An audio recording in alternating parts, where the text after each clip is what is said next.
Welcome back, everybody, to another episode of Dead to Zombies, Walking Dead, DeadCast. Now, I am your host, Mike Barker, and got my co-host, Taylor Hatcher. How you doing tonight, Taylor? Great. Excited as always to talk Walking Dead. Awesome. So we got a couple topics that we got set up to discuss tonight. First topic is who's yelling. Now, what do you think, Taylor? Who do you think is at the gate yelling at the end of the episode? I really think it sounded a lot like Rick, and I mean, I'm sure some people maybe think it might be Glenn, but it just didn't sound like him. I really think it sounded like Rick. I want to be honest. I don't think it sounded like anybody that's familiar to me. I mean, maybe that was just because it was off in the distance or whatnot. I can't pinpoint it, honestly. I mean, I'm guessing that the most likely candidate could be Rick, but I mean, just hearing it, I couldn't. There's no way I could pinpoint it. It was pretty muffled, but there's a couple different times, like the preview for the next episode. You can hear it again when Michonne is talking to Maggie and telling her about Glenn, and you can hear the yelling at the gate again. But I don't know. It just kind of feels like it's Rick. Hopefully, he escaped the RV and he's at the gates warning them that the herd's coming. Well, let's hope so, because he's in a pretty sticky situation in that RV right there. Definitely. So the next topic we got is Eastman's death. Now, personally, I think they did very, very well with the writing for this. And, John Carroll Lynch, which we will get to, in a few minutes, like, dude is super, super awesome in anything he does. True. Yeah, he was great in this episode, but yeah, we'll touch on that later. Yeah, I was pretty sad about his death, but I kind of felt like they did it to move Morgan on, because otherwise he would have stayed with him and never reconnected with Rick. Right. I kind of thought, in a way, that his death kind of signified when him and Morgan got into it and the picture got broke. So I kind of connected those two things. As soon as I seen the picture break, I was like, yeah, okay. I already know at that point. Kind of like a irony type thing. Yeah, like the breaking of Eastman, foreshadowing his death. That's a good point. Yeah, there was a lot of foreshadowing and I think like mirroring in this episode, and I kind of feel like mirroring is the theme of this first half of the season. There's so much stuff that kind of echoes and characters that are like almost trying to balance out each other, stuff like that. Yeah, I definitely agree. And we got the next topic, Morgan and Rick. Now, go ahead and let's hear your thoughts on this first.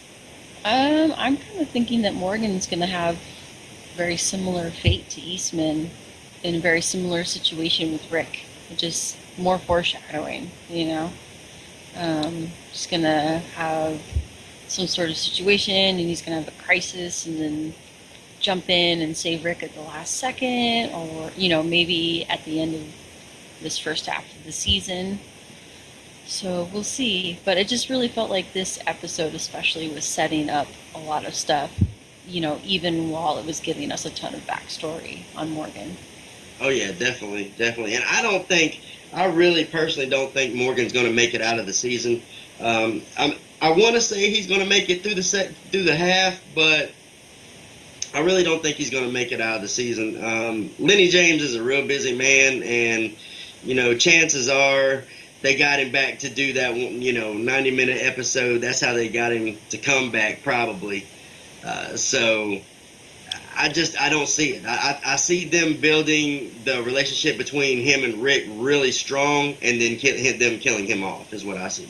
Yeah, I agree. I think if he makes it through this first half, I think they might try and kind of match it up with where he is in the comics, and then still kill him off. Maybe not exactly in the same way, but he's a lot different Morgan than he is in the comics. In the comics, he's like really, really still crazy at this point, and on the show, he's a lot more put together. But I think it'll be the same thing. I think you're right.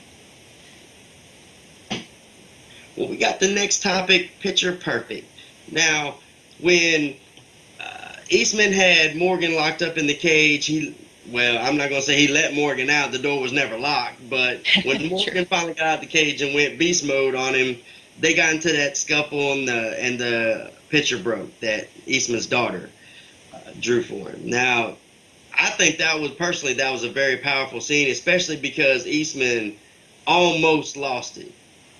Yeah, you could see it in his eyes. Like, he went from calm and focused. You could just see, like, the sadness and anger just, like, rising up in him, which we didn't understand at the moment, but we kind of figured, since he didn't have family with them, that something had happened to them and that picture was very important to him.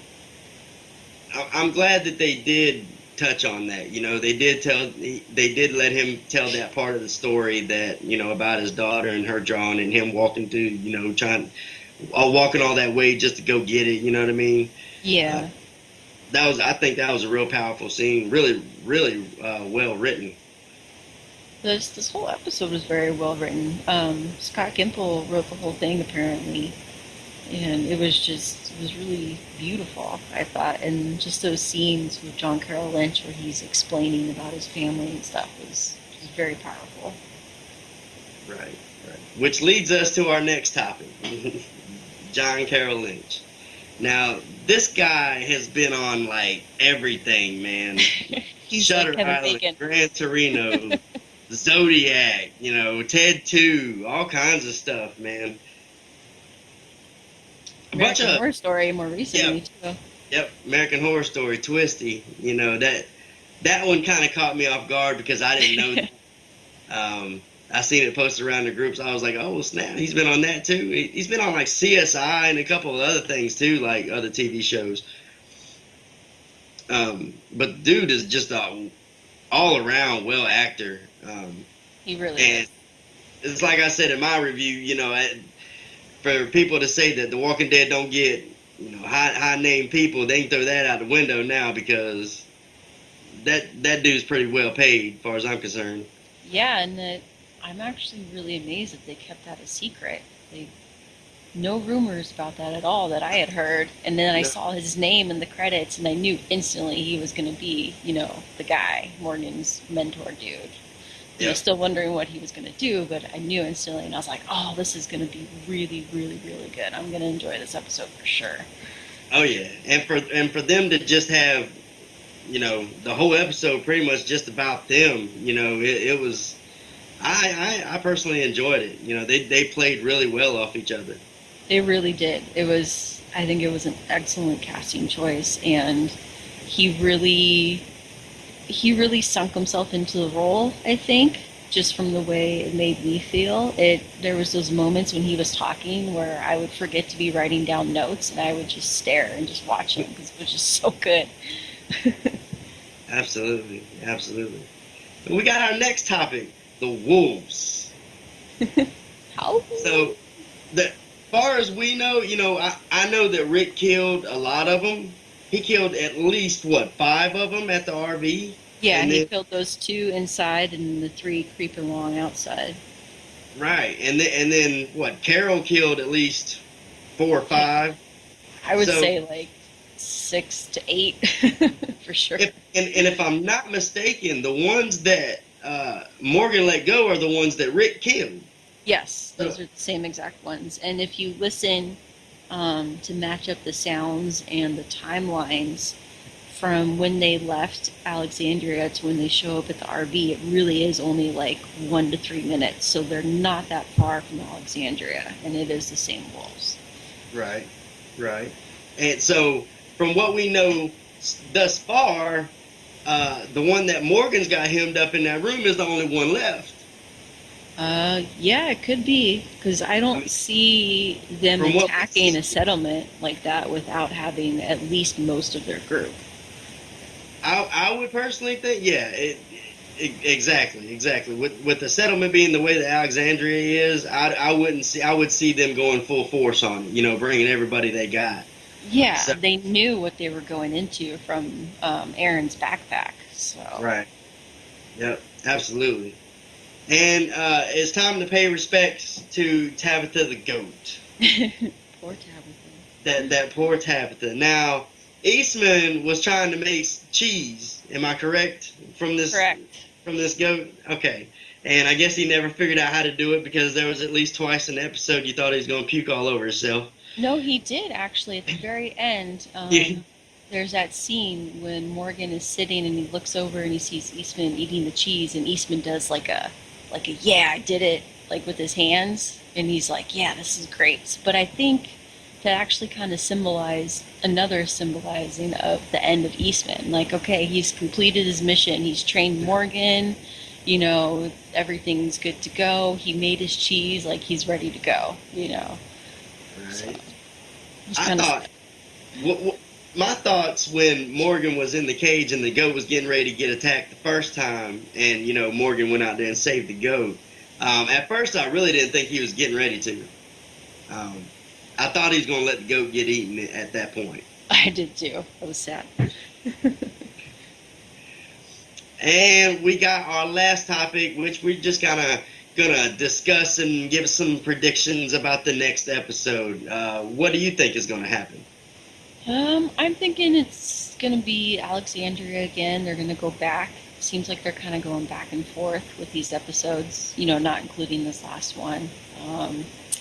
Obviously we see Michonne telling Maggie about Glenn, which Stephen Yen's name was left out of the credits on this last episode, and a lot of people are saying that that's proof that he's dead, but I really don't think so, because when Carol left in season 4, her Muslim McBride's name was left out of the credits until she came back on the show. So I really don't think it means anything other than just that he doesn't have any screen time at the moment. Right. I mean, I think the same way about Lenny James. Lenny James's name wasn't in there for a long time either. Exactly. But with the way that they left us in clear, it was almost impossible for him not to come back at some point. You know what I mean? So Yeah. Yeah, I think that's just them fooling with us. I don't take anything from that at all. Yeah, I think we're going to see, hopefully Rick at the gates, the herd drawing in, and then, they're starting cleanup mode now, getting rid of the wolves that were killed and left behind. So they're probably their guard's going to be let down again. And all of this stuff is going to be happening in the same day. It really feels like this whole first half of the season is pretty much going to be over the course of like 1 to 3 days, if that. Oh yeah, definitely, I agree. There is one scene which I may even make a short little video about this later on. There's one short scene that we still have not seen from the Comic-Con footage. And that's the scene with Aaron and Maggie in the sewers. Now, here's kind of what I'm thinking. We've got thousands and thousands of walkers walking on level ground. Yeah. If they find a way to get in that sewer, which looks like it's going to happen, because we also see a scene in the trailer where Aaron's telling Maggie he's not going to let her go by herself. Correct. So I'm thinking her and Aaron are going to try to find a way, into them sewers, and maybe even all the way out to Glen. That's what I'm thinking.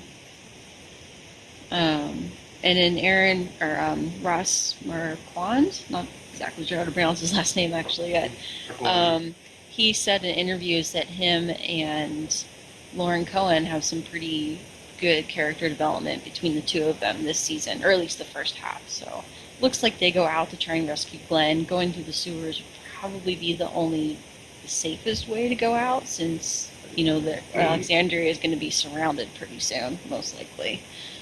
Right, exactly. And I'm gonna tell you something about Ross. That guy, man, he is awesome. He's one awesome guy. Like we met him at Walker Stalker, and him and Jordan both. They're really awesome dudes, and they really make your time there. They make it special. You know what I'm saying? It's not like those people you go up and you pay to meet them. It's a hi, how you doing, get a signature, and you're gone. You know what I'm saying? No, I do know what you're saying.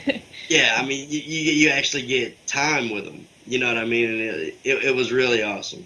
Yeah, it's really fun going to those. Walker Stalker was my first convention early on this year in San Francisco, and it was really fun. And it's awesome when the actors actually take time because I mean, you see hundreds of people in line waiting to meet them, and when they give you, like a full 3 to 5 minutes, it's a pretty cool thing. Yeah, yeah, it really is. It really is. Well, that's about all we got for tonight. Thank you all for watching. Like and subscribe to my YouTube channel, Dead to Zombies, DeadCast. You can find us on nerdfeed.com, and I will put all the links in the description below of the video. Taylor, it's been good talking to you once again. Thank you. Yeah, it's been really fun. Don't forget to check out Nerdfeed. We have some new articles up. We have a fandom fight, Eastman versus Tyrese. So far, Eastman is winning, but just barely. And then we have some news. We have some news. Walking Dead has been renewed for season 7, which not really a big surprise, but nice to hear officially.